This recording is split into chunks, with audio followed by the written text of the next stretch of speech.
Como vocês sabem, meu nome é Tássio, sou professor tutor da disciplina de Algoritmos de Estudo de Dados 2, né, de vocês. Esse vídeo vem com o intuito de sanar algumas dúvidas para quem ainda tem dúvida e acrescentar algum conteúdo a mais mesmo para quem já está sabendo do conteúdo. Conteúdo relacionado à primeira e à segunda semana da disciplina. Ele fala do que são os tipos abstratos de dados, paradigma imperativo e o paradigma orientado a objeto. Bom, como é um vídeo apenas de revisão, também vai direto ao assunto aqui, né? O que são esses atributos, né? São atributos de interface que são abordados no paradigma tanto imperativo quanto no paradigma orientado a objeto. Então, no paradigma imperativo, fiz aqui uma tabela meio que para você entender melhor. Então, os TADs, né, são os tipos abstratos de dados, que é o que a gente está estudando. No paradigma imperativo, é a mesma coisa que relacionada à classe do orientado a objeto. Então, para definir, para você criar um tipo abstrato de dado, você usa esse código aqui, que é o class, o nome da classe que você quer definir, o nome do que vai ser esse tipo de dado. Então, vai ser do tipo mercadoria. E ele tem como atributos. Os atributos são aí o código, que é do tipo inteiro, o nome, que é o tipo string, e o PC e o PV, eles são do tipo float. Como é que você sabe que é do tipo float? Por conta do 1.0 aqui, o ponto determina que é do tipo float. E aí vem as interfaces, que são o que? Os métodos. São as ações que vão ser realizadas por esse objeto. Então, na classe a gente define o tipo do objeto, mercadoria, e os atributos do objeto. O método, você vai definir as ações. Então, a mercadoria, eu posso ter uma ação nova mercadoria, um método novo mercadoria, uma função. Que aí eu vou fazer o que? Eu vou criar uma nova mercadoria. Então, MC é igual a mercadoria, que é a que eu defini aqui em cima, a classe.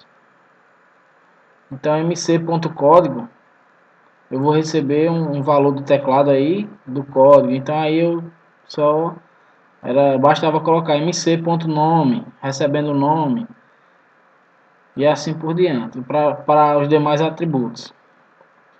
O lucro aqui, ele já faz o que? Ele pega como parâmetro, já é uma função que recebe um parâmetro aqui, enquanto a nova mercadoria não recebe nenhum parâmetro. Essa função aqui ela já recebe um parâmetro, MC, que é a mercadoria. E ela vai calcular um lucro e vai retornar esse lucro. Então, os métodos eles podem apenas fazer algum cálculo baseado num valor que ele receba como parâmetro e retornar esse valor. Bom, e os objetos? Que vem a ser esses objetos, né? Os objetos são objetos abstratos. Existem apenas logicamente. Por exemplo, mercadoria. Essa mercadoria eu criei ela como um objeto dentro do sistema. Então eu tenho aí o tipo de dado, né? Mercadoria, e eu vou criar uma nova mercadoria, como a gente definiu aqui nessa classe. Eu crio um novo objeto do tipo mercadoria, do tipo abstrato, né? Mercadoria. E eu posso mostrar os dados dessa mercadoria criada. Então eu vou escrever mercadoria, um novo método, uma função que eu vou chamar e vou passar como parâmetro esse objeto. Para a gente exercitar um pouco, então eu peguei aqui uma questão do exercício da apostila que o professor passou E a gente vai, eu já tenho o código dela aqui, já respondi. Vou comentar com vocês linha por linha para que vocês possam entender. Então, o que é que a questão pede? Escreva um módulo Python para implementar o TAD. Os atributos são definidos como nome e fone. A interface será as funções novo cliente, escreve cliente e cria agenda. Então esse TAD ele vai fazer o que? Vai criar uma agenda telefônica com a quantidade determinada de clientes que eu determino previamente. E ao final ele deve listar os clientes que iniciam com o telefone com o DDD 82. Então vamos lá.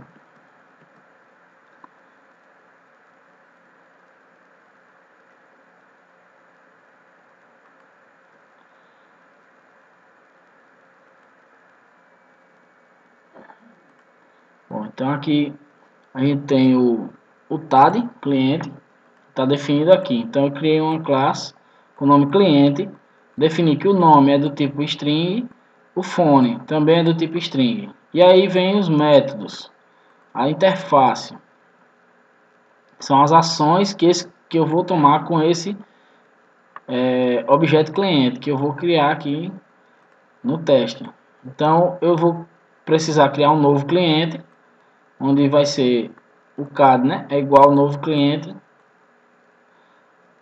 CAD.nome. Eu vou receber do teclado o nome do cliente, o fone eu vou receber o número do telefone e vou retornar esse cliente.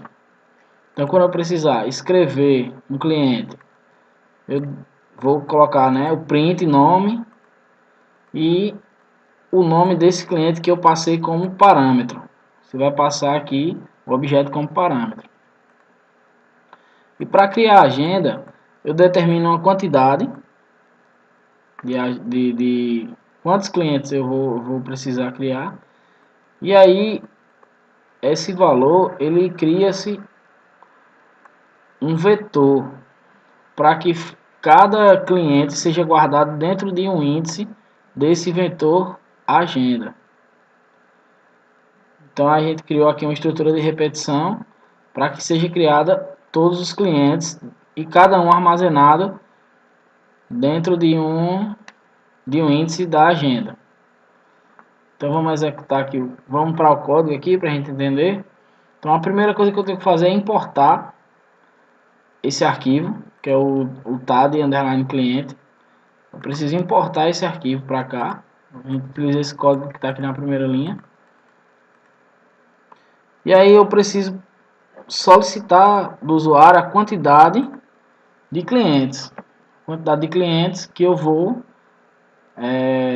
criar na agenda. Lembrando que como a quantidade é inteiro, eu tenho que colocar o int no começo antes do input, ok? Então eu vou criar uma agenda. Eu estou chamando aqui a função criar agenda para ela. E aí ele vai armazenar dentro dessa variável. Bom, então depois que criar, eu vou verificar se o cliente está dentro de agenda, escreva o cliente.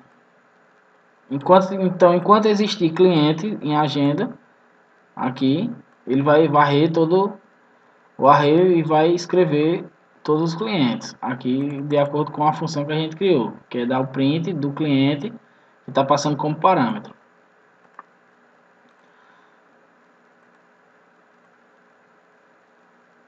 E aqui esse próximo repetição é apenas para verificar. Então mais na frente eu vou estar abordando com vocês o que vem a ser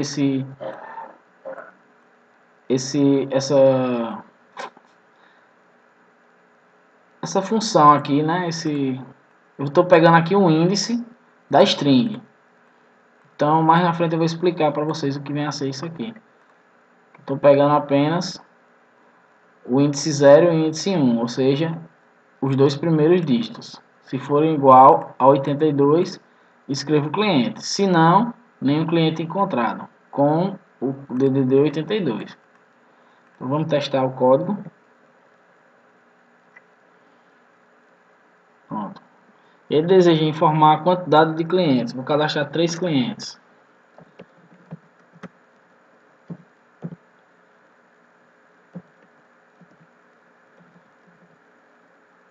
Telefone, outro cliente.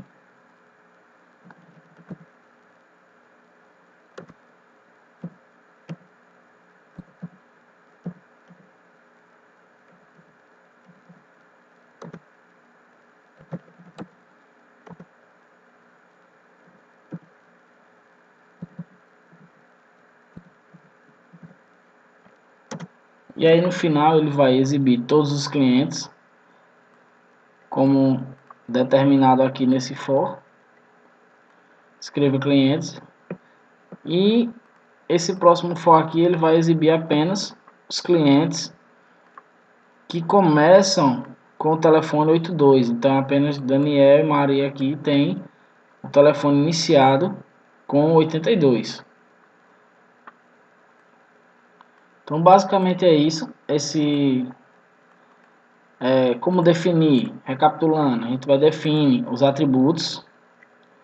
Se fosse aqui, por exemplo, uma classe veículo, então o carro, por exemplo, ia ter aqui a marca, o ano, o modelo, a potência do motor, pode ter qualquer atributo. E o que seria a interface? Ligar carro, poderia ser desligar carro, trocar marcha. São as ações que vai ser tomada por essa classe. Bom, então, dando continuidade, a gente vai ver agora um pouco do tipo de dado string. Isso é abordado na segunda semana, né? E, então, o que vem a ser o tipo de dado string, né? Eles são utilizados para registrar informações de tipo texto. Registra uma cadeia de caracteres. Então, a string ela armazena uma cadeia de caracteres. Ou seja, você pode acessar qualquer caractere de uma string, como se fosse um vetor. Em Python, a string é uma sequência, uma coleção de objetos ordenados em uma posição. Exatamente o que eu acabei de falar. Então, separei aqui algumas funções que a gente pode estar utilizando com string. Então, a primeira aqui é a len, que é o que? A abreviação de length, que é o comprimento em inglês, né? Então, a gente pode estar contando qual o comprimento dessa string.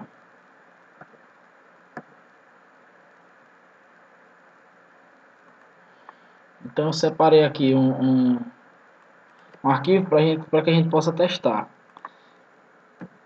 Então eu vou criar aqui um string.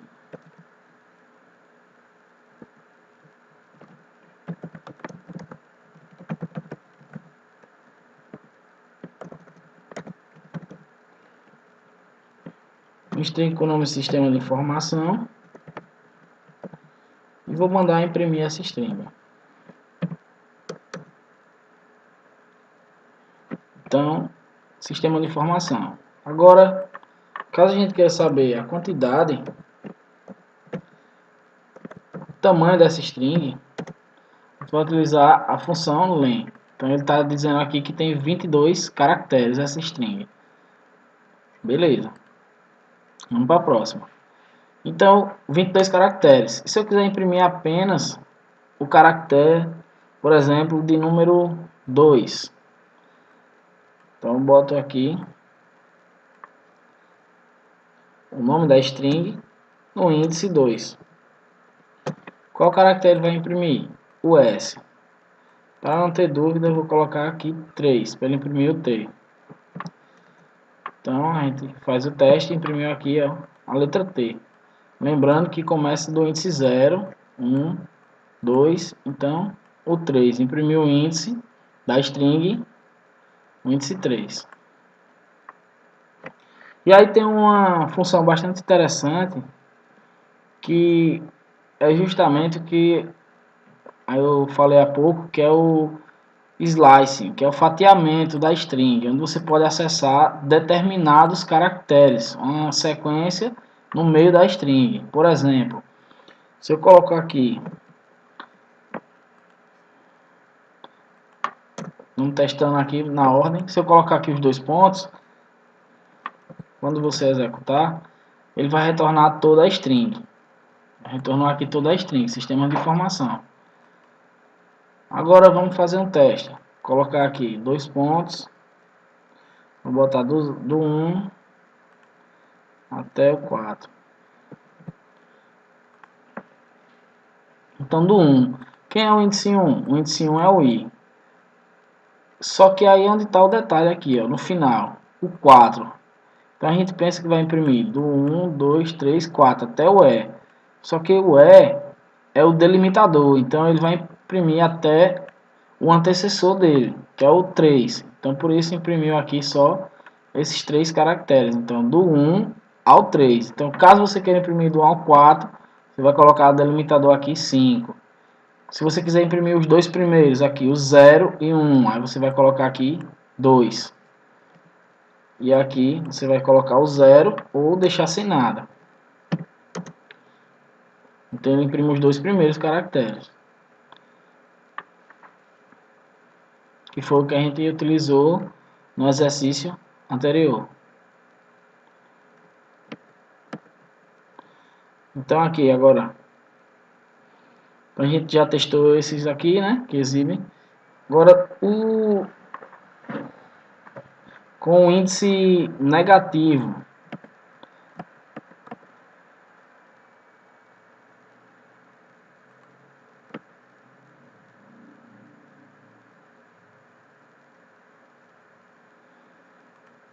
Bom, então antes do índice negativo, vamos testar aqui, por exemplo, se eu quiser imprimir do índice 12 até o final. Então, se eu deixar sem nada no final, ele vai imprimir do índice 12 até o final da string. Por isso que quando a gente coloca assim, ele imprime a string toda. É o mesmo que colocar isso aqui.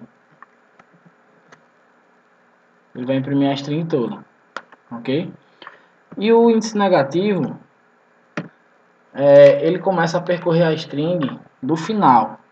Então, se eu colocar -1, ele começa do final da string. Vai -1, -2, -3, -4, -5, até chegar ao início. Então, eu vou colocar aqui -1. E aí ele vai pegar o último caractere. -1, -2, -3. E aí vocês podem estar observando aqui, ó, que ele pegou agora o cedilha. Ok? E aí tem uma ideia bastante interessante, que é de concatenação de strings. Nem todo mundo sabe fazer, então achei por bem revisar. Como é que concatena string? Por exemplo,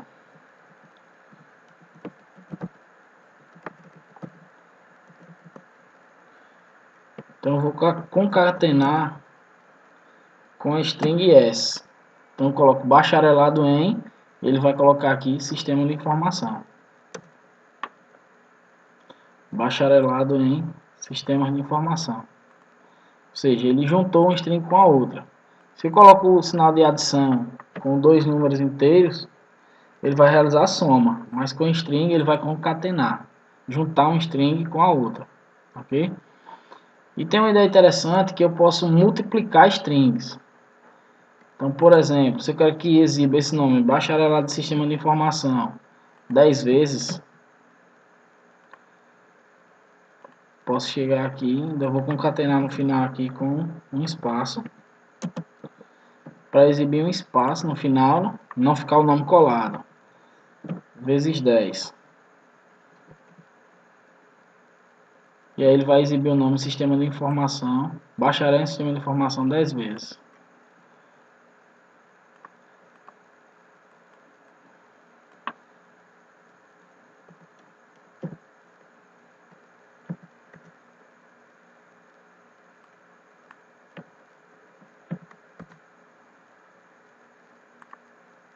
E Que aí para pular a linha, né? Barra N aqui. E aí, ó, 10 vezes o nome Sistema de Informação. Bacharelado em Sistemas de Informação.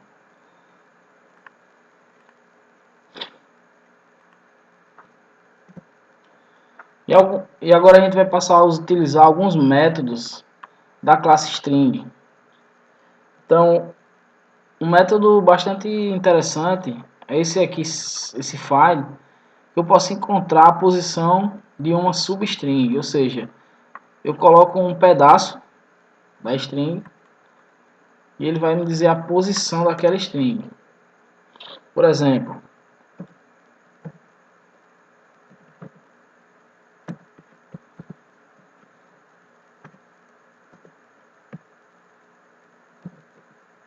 se eu colocar aqui inf,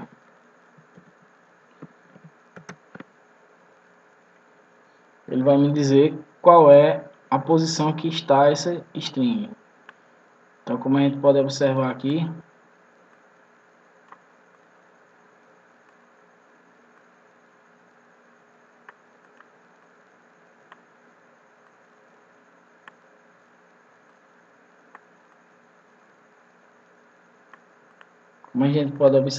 agora, ele mostrou que o índice é 12.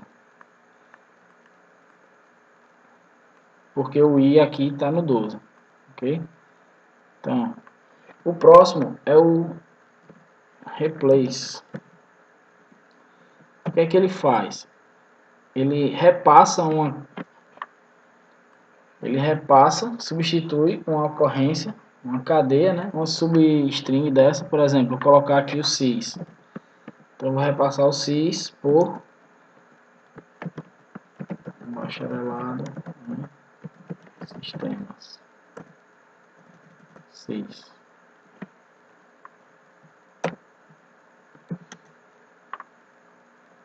Então ele vai exibir aqui bacharelado em sistemas de informação. Vou substituir essas 3 letras por essa string toda aqui. Lembrando, a string, pessoal, ela é imutável. Então você não pode chegar aqui e colocar, por exemplo, S na posição 0, recebe sistemas. Ou se eu mudar só uma letra, por exemplo, só o S aqui, se eu quero substituir o S. Se eu fizer isso, vai dar erro, porque a string ela não substitui, não pode ser substituída, ela é imutável. Você pode substituir a string todinha, mas não o índice. Se eu colocar assim, vai funcionar.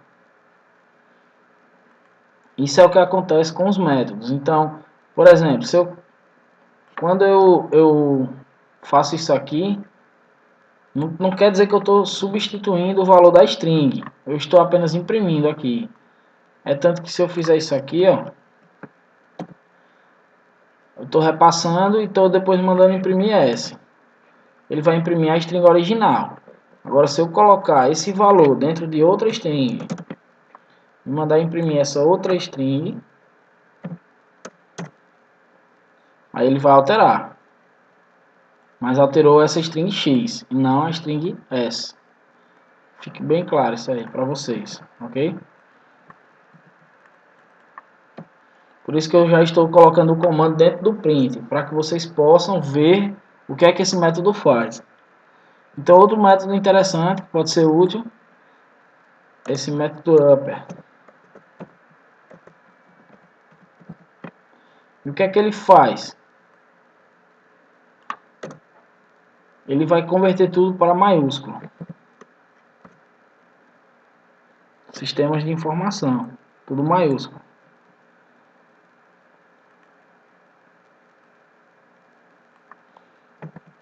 O método lower,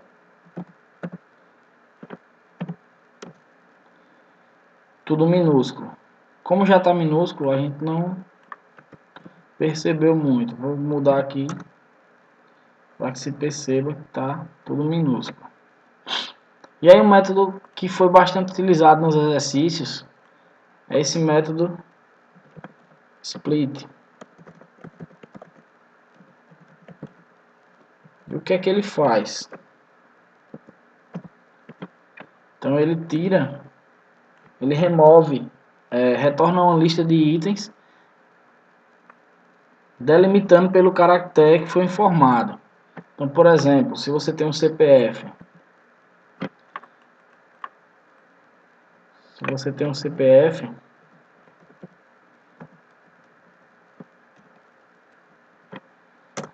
e ele recebe um string nesse formato, você dá um split com ponto, ele vai retornar para você uma lista separando pelos pontos, ok? Então essa string agora virou uma lista.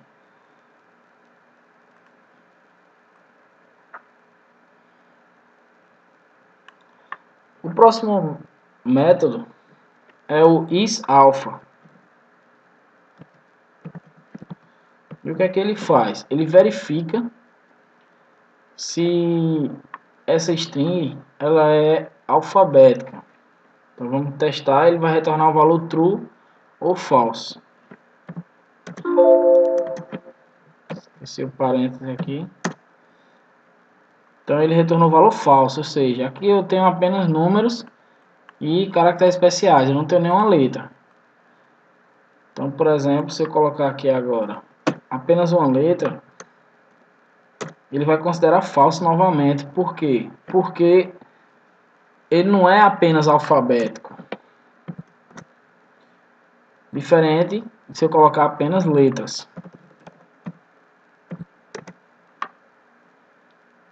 Ok? Agora, a string anterior, se eu colocar com o método isAllNum, ou seja, ele verifica se é alfanumérico. Então ele tem que verificar se tem números e letras. Porém, aqui nessa nossa string ela tem também caracteres especiais que ele não considera como alfanumérico. Então ele deu false. Se eu remover os caracteres especiais, ele vai dar true. E a string, esse último método que a gente vai ver é o método capitalize. O que é que ele faz? Então ele retorna a string apenas com a primeira letra em maiúsculo. Então isso pode ser utilizado. Vamos adiante então.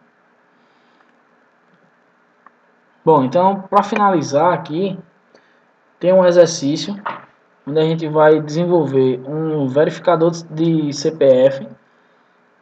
Desenvolva um programa que solicita a digitação de um número no formato de um CPF e indique se o número é válido ou inválido através da validação dos dígitos verificadores e dos caracteres de formatação. Então, como é que a gente vai saber o algoritmo para validar o CPF?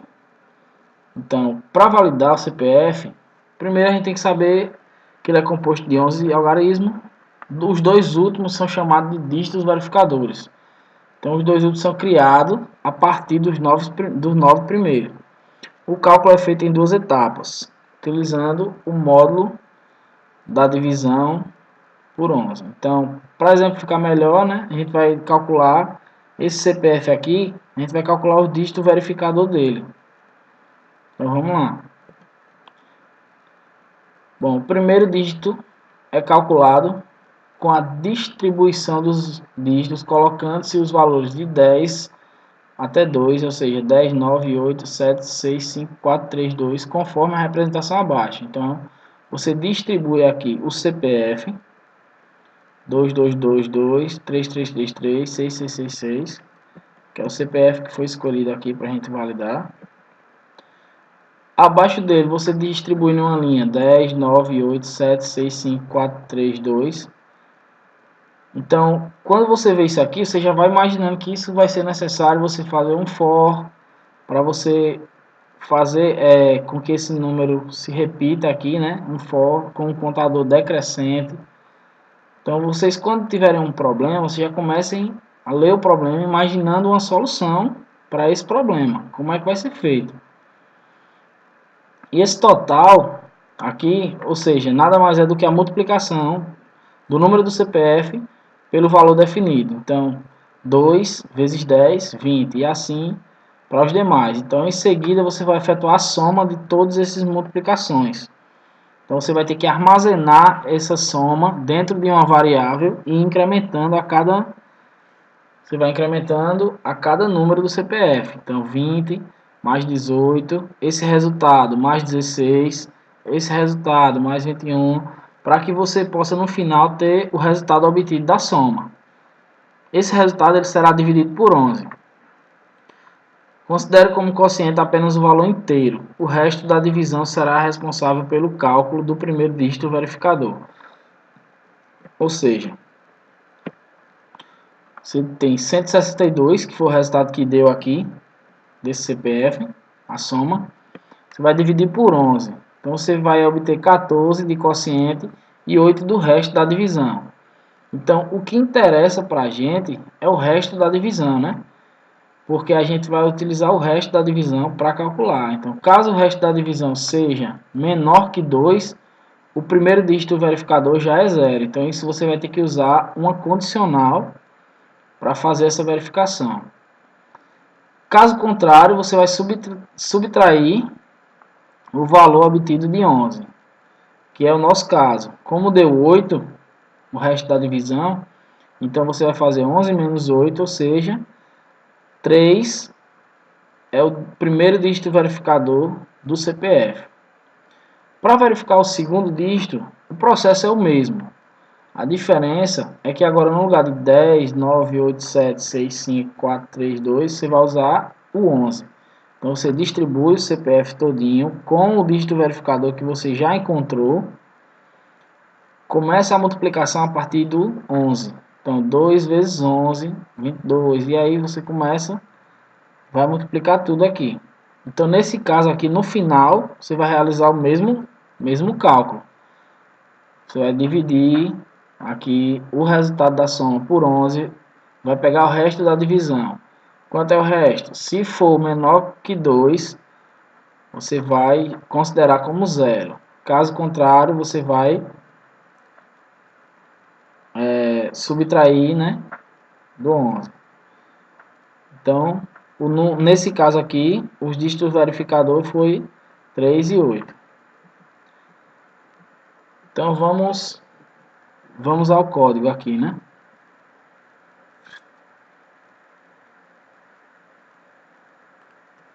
Bom, aqui está o código para fazer a questão. Então, qual é a questão? Verificar o CPF. Essa lista de CPFs inválidos aqui é uma verificação que, na verdade, esse CPF aqui, se você rodar nesse algoritmo, ele vai validar, vai dizer que está ok. Porém, não existe CPF com todos os números iguais. Então, você já coloca uma lista e já descarta esse CPF aqui como inválido. Você já bota como inválido. Então, a primeira coisa que você vai fazer é... O algoritmo ele vai ter que entrar com o CPF nesse valor e você vai chamar uma função de válida CPF e passar como parâmetro o valor que foi recebido. Então aqui vem a função. Definir aqui a função válida CPF. E aí a gente está utilizando aqui uma lista. Então o CPF formatado. Por que que eu estou armazenando o CPF formatado nesse valor aqui, desse formato? Para que no final, na hora de exibir, o CPF X é válido ou inválido, a gente vai exibir ele formatado. Como a gente vai ter que tirar essa formatação dele para poder tratar os dados, vai ter que deixar ele como inteiro. Então, no final, eu vou exibir ele dessa mesma maneira. Então, eu vou armazenar essa informação para que eu não precise depois transformar a string desse jeito aqui de novo. Então, vamos lá. O que é que essa linha aqui está fazendo? Primeira coisa, CPF int é igual a CPF.split. Relembrando, o que é que o split faz? Ele vai transformar essa variável que a gente tem, string, em uma lista, separando onde existir o ponto, ela vai interromper ali, ou seja, aqui um ponto, então ela já considera isso como um valor da lista. Depois o próximo, onde está separado pelo ponto, e o próximo, então ela vai retornar um valor desse formato aqui. Então eu joguei aqui CPF string é igual, eu criei essa variável aqui do tipo string. Para que eu criei ela? A gente vai utilizar aqui na frente. Então, o que é que esse for aqui ele está fazendo? Ele está pegando essa variável string, então ele vai juntar esse valor com esse valor, e no final vai dar um split nesse aqui, e juntar também, o que vai acontecer é isso aqui. Então ele vai juntar esses três valores aqui dentro de um só, e no final você vai ter essa lista com apenas dois elementos e sem o traço também. Então a gente parte para cá. Então esse for, o que é que ele vai fazer? Ele vai varrer essa string e vai acrescentar cada item da lista para que no final a gente tenha um número inteiro. Ou seja, ele vai juntar esses dois aqui.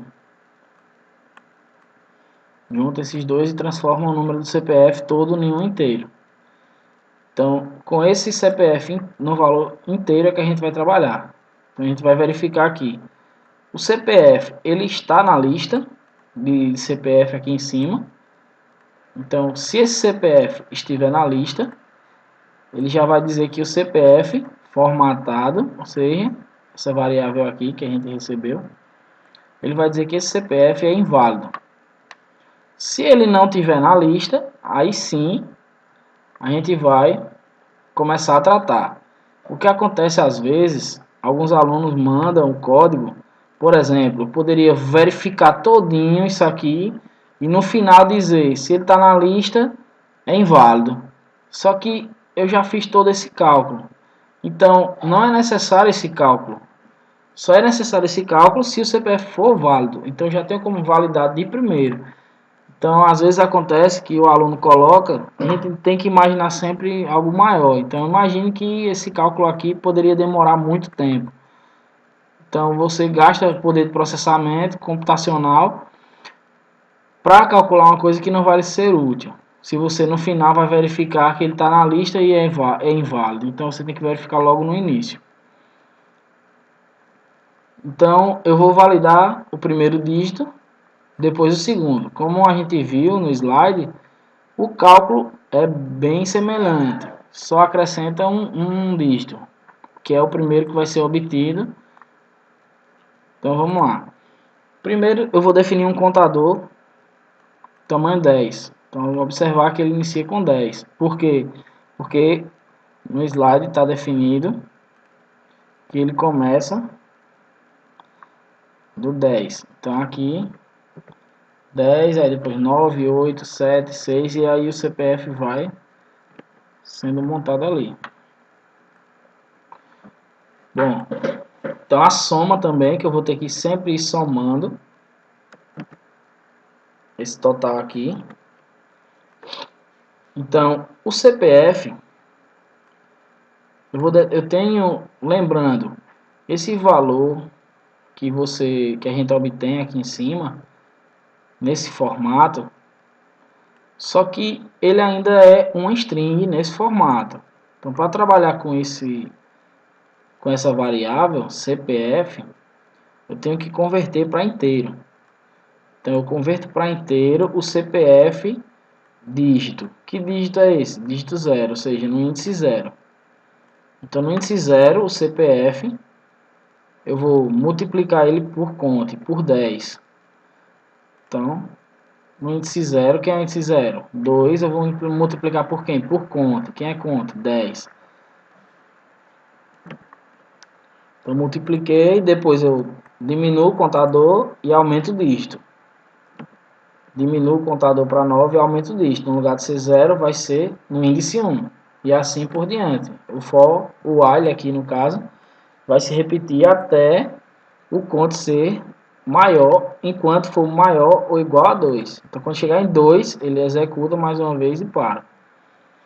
E desse resultado, eu tenho que, dessa soma aqui que eu vou armazenando, eu tenho que pegar o resto da divisão. Aí vem um mod da divisão, né, que é o resto. Isso aqui a gente viu numa disciplina passada de algoritmo e estrutura de dados 1, como é que eu pego o resto da divisão. Então, porcentagem, soma porcentagem 11. Então, porcentagem é o mod 11. Eu pego o resto da divisão. Então, o resto da divisão, então, se o resto da divisão for menor que 2, o dígito verificador 1, DV1, é igual a 0. Se não, é igual a 11 menos o resto da divisão. Então, se o CPF na posição 9 for igual ao dígito verificador, ou seja, o CPF que você digitou, ele vai pegar aquele CPF que você digitou e vai verificar se é igual ao dígito verificador que foi calculado. Se esse dígito verificador for igual, o CPF, o dígito verificador 1 desse CPF é válido. Se não, o dígito verificador 1 é inválido. Aí ele vai mostrar qual seria o dígito verificador correto para esse CPF que você digitou. Lembrando, vamos recapitular o que é que esse algoritmo faz. Ele vai validar o CPF. Então você digita um CPF e ele vai fazer o cálculo. Para ele validar, ele tem que primeiro descobrir. Ele vai pegar o CPF completo, mas ele vai ter que calcular os dois dígitos para saber se o dígito é válido de acordo com esses 9 números aqui, os primeiros 9. E o dígito verificador 2 é a mesma coisa. Você vai verificar, só que o conte ele começa do 11. Mas é a mesma coisa, o cálculo é o mesmo. Então começa aqui do 11. Então ele vai multiplicar até chegar ao dígito verificador que você encontrou. Então no dígito verificador 2, para calcular, eu já utilizo o dígito verificador 1. Então faço todo o procedimento novamente. E no final, CPF 10, ou seja, na posição 10, o índice 10, que é o que é o 11º número, foi igual ao dígito verificador 2, e aí ele vai dizer que é válido. E no final, se os dois dígitos verificadores forem válidos, ele vai dizer que o CPF é válido.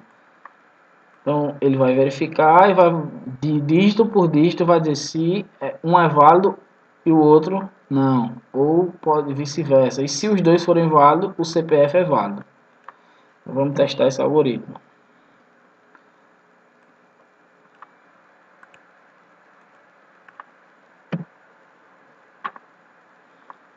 Então digite um CPF.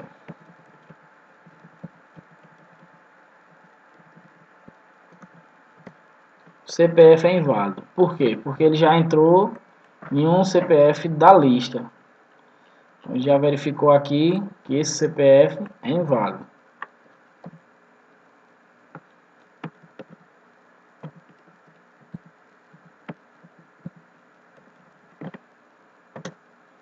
Então esse CPF, ele verificou que o dígito verificador 1 é inválido, o correto seria 9. O dígito verificador 2 é válido, então tu vai digitar o CPF agora, o mesmo CPF.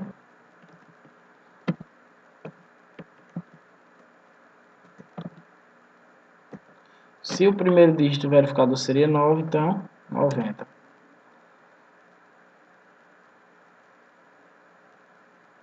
Um, dois, três.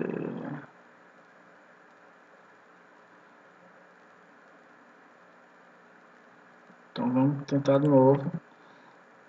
Por que deu esse erro aqui, pessoal? Ele deu que o 2 é inválido agora. Porque no cálculo do 2 é necessário utilizar o primeiro dígito verificador. Então ele disse que esse aqui era inválido. Aí ele calculou o dígito verificador 2 com esse dígito verificador aqui, 0. Então agora a gente vai ter que tentar botar 99, vou tentar para ver se ele aceita.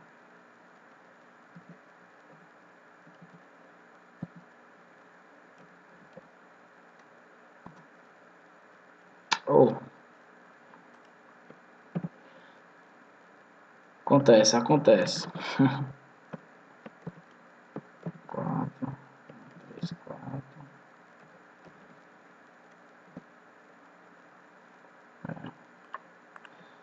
Deixa eu botar um que eu sei que é válido.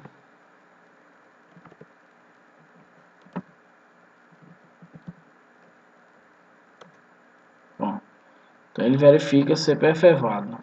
Aí vocês testam aí. Bota o CPF de vocês aí.